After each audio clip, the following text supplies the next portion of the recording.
in collaborazione con Glam Vision e Cafacli.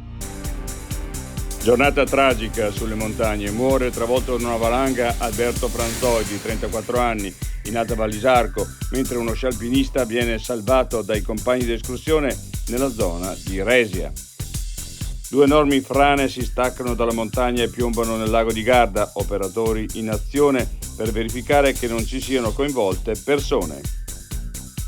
Caso Pruner. Caswalder non dovrà pagare 90.000 euro. All'ex presidente del Consiglio provinciale saranno rimborsati pure 7.500 euro di spese legali. Andrea Papi. Il comitato torna a chiedere a Fugatti fatti concreti. Sono tutti andati in letargo come gli orsi?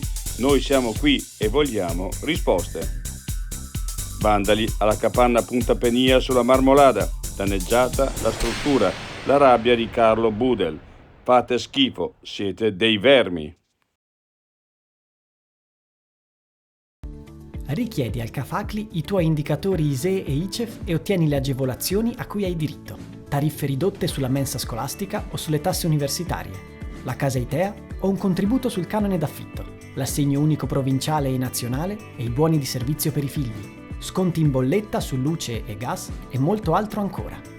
Scegli la guida giusta. Scegli Cafacli.